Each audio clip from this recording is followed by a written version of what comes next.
To say you gotta know somebody, oh know somebody to get somewhere these days. To say you know that's alright, yeah that's alright, cause you know that's alright with me. Yeah you know that's alright, yeah that's alright, cause you know that's alright. Oh, I was so mad. You make mistakes.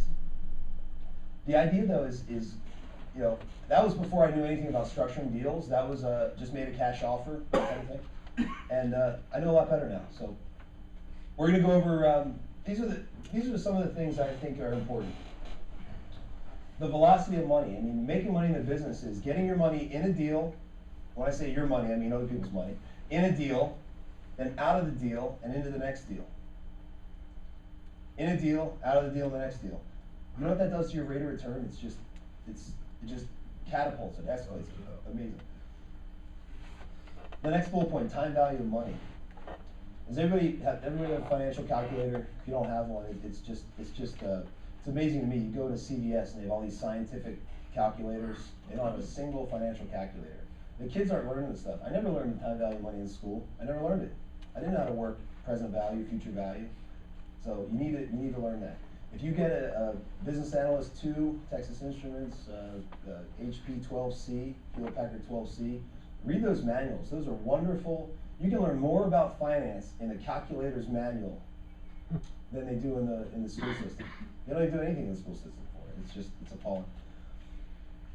The transverse of that is the money value of time. Money value of time is how much is your time worth and what do you spend your time doing? Every Monday morning, they deposit, I don't know who they is, but they deposit 168 hours into your time bank account, and then you make withdrawals, right? You make withdrawals, and at the end of the week, how did you spend those 168 hours? And you have to spend it doing the right things. So, I'm not an operations guy. Phil's handling operations. I absolutely love it because I get to go do the three things that I do best: find and sign deals, beat up banks, discount notes because I hate institutions. Two things I hate: government and institutions. Chase, love it, love beating them up. Bank of America, love beating them up. So we get discounts on those, and that's a really good use of my time. I'm talking like 3 or 4 phone calls and you get a $30,000 discount. What's the hourly rate? A lot, enough, right? The last thing is raising capital, recruiting private money. There's so many people that have money sitting at 0.123 interest. Point, you know. What the CD rates now, 2.4 is the highest you can get around here, sovereign bank, 2.4. So we use other people's money. We use private investors' monies, lazy money that I call it, lazy money that's stuck in IRAs that they invested in Enron and all sorts of other stuff that they get wiped out. It's a roller coaster ride. Does anybody here invest in the stock market? Is it a roller coaster ride? Yeah. So, we give them a piece of real estate. It's a house. People understand houses. You can walk up, you can touch the thing. It's a house. This is your collateral for your loan. Well, it's not my loan, it's my IRA's loan. I can't take money out of the IRA. No, leave it in there. You tell your custodian to invest it instead of in this NASDAQ fund, invest it in a mortgage on the house. So that's what we do to raise private money. If you guys aren't doing that, you need to learn how, okay? So,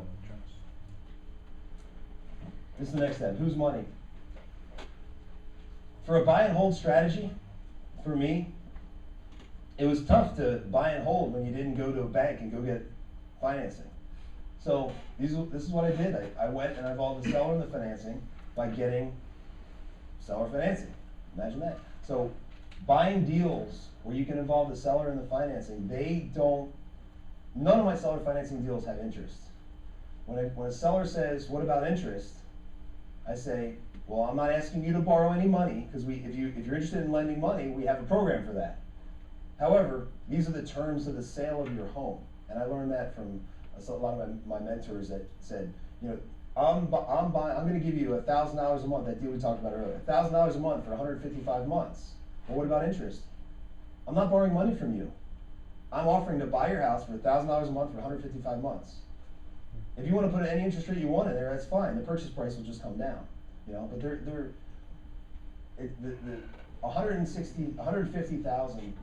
the 155,000 at 0% interest, 1,000 months or 155 months is 0% interest. Well, $110,000 at 6% interest is probably about the same $1,000 a month. You know what I'm saying? So some people are very price sensitive, and they say, I won't sell, this is the price I need. Have you gotten that before? I won't sell, this is the price I need. Give them the price you need. Say, your price, my terms. And I do that all the time, I love it. Subject to, you've heard that term before. If you haven't, subject to is when you take over a house subject to something. Subject to the existing financing. If they have a Bank of America loan at 5%, I won't go to Bank of America, but they already did. Why get rid of a wonderful loan like that? Give me your payment book, I got it from here. I told you about the one lady that was going to write us a check to do that. So we're essentially buying with dirty title. When I get a title policy on a house like that, they say, we guarantee that this house is free and clear of all encumbrances except this Bank of America loan that's already in place.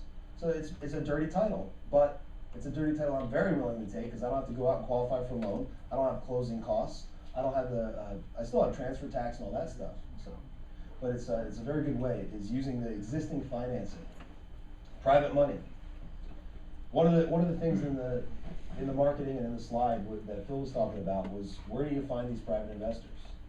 There's probably some sitting right next to you. The best. Anybody want to know where our pocket investors are? Okay, the pocket investors are in your pocket. Your cell phone has contacts in it. These contacts are people that know you, hopefully like you, and hopefully trust you. So the people that are willing to do deals with you are people that already know you, like you, trust you, right? So those are the people you want to be contacting for private money. And I often say to people, if you're going to try to find strangers to fund your deals, you're doing a disservice to your friends and family. Because if you're going to go offer somebody 7, 8% interest, whatever, 10% to borrow money, and you haven't offered that to your family, to your friends, because they have their money in CDs, because they don't know exactly what it is that we do, it's a disservice to them. You agree?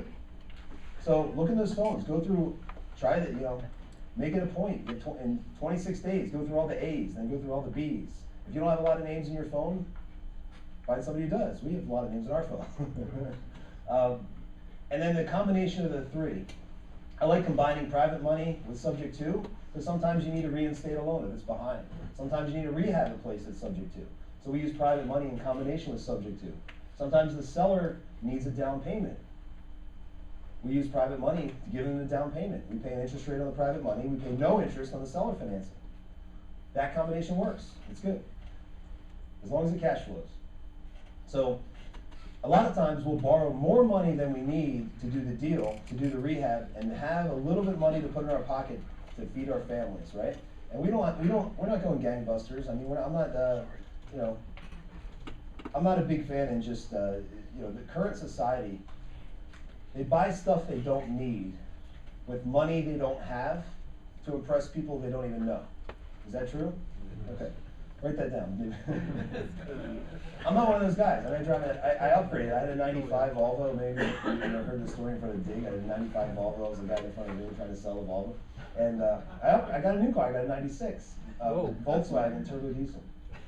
So, I'm not out there trying to paint some image to keep up with the Joneses.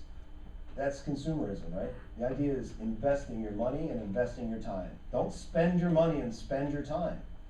I don't have TV. I haven't had TV in 18 years since I moved out of my dad's house. Never signed up for it, never paid, never signed a cable bill to Comcast. Never had it. So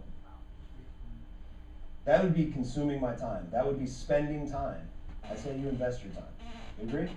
Yes. No. I like TV. Now Phil can multitask, so he has if you see his house or his office, he's got a TV right above his computer monitor. And he's sitting out there cranking out deals and, rendering videos and all the stuff that he does with the TV right up top.